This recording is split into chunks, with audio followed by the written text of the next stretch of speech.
Horticulture therapy garden is basically a functional garden. It may not be very aesthetic or may not be very beautiful, but what the purpose of this garden is basically, it makes the field ready for the children, especially the children who have special needs, to come over here. They can cultivate and they can enjoy gardening. So when they are into this process, basically what I have seen for the past 6 to 7 years is that the students, when they come here, they come with a very low esteem, low self-esteem and very low self-confidence. But once they come here, they get to know one another, they become so close to the nature, they start loving the plants, and emotionally they become very strong.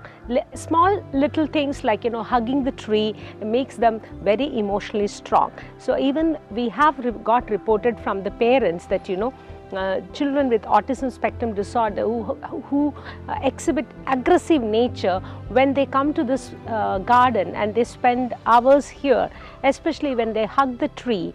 The hugging the tree seems to be very simple procedure, but that really makes their emotions very strong and they don't become aggressive. This garden is basically for humans' mind and body to become very peaceful and happier. Horticulture therapy is nothing but it is integrating horticulture and behavioral science for the human development. What we do here is we actually use the horticulture or the plants as a tool to give therapy. When you give play therapy, you use many methods of games, whereas in horticulture therapy, you are making use of gardening, watering, protecting, maintaining, harvesting, and also marketing as a tool to develop or to give therapy. So horticulture therapy is basically helping the children in two aspects. One is vocational, that is they learn a skill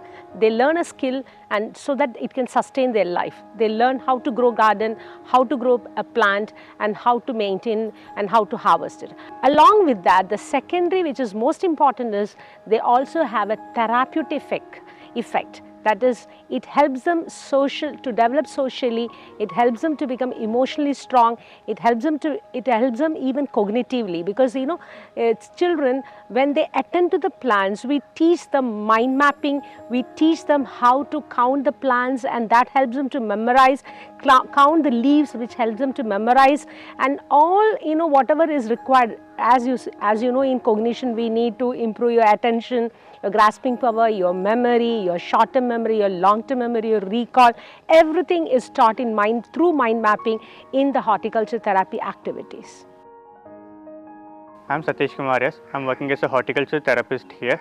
I studied postgraduate diploma in horticulture therapy from College of Agriculture, Beela, Department of Community Science, and here we are standing near the horticulture therapy garden, which is the first therapy garden which is set up in India. Normally all the gardens we pass by, either it's a botanical garden or an indoor garden which has its own therapeutic value and the beauty. But this horticulture therapy garden, which is mainly concerned for the special need population and their benefits. The beneficiaries have their own therapeutic value inside the garden and they directly interact with the plants and they get the benefit from the plants as well. They do all the activities inside the garden and directly interact with the plants, leaves and flowers, and all the activities they do which has their own therapeutic value and the benefits for them. Horticulture therapy garden has adaptive structures which is assistive and feasible for the special need population who are coming in the wheelchair and who are having locomotor disability. They will be assisted with the adaptive structures which is helpful for them to direct interaction with the plants.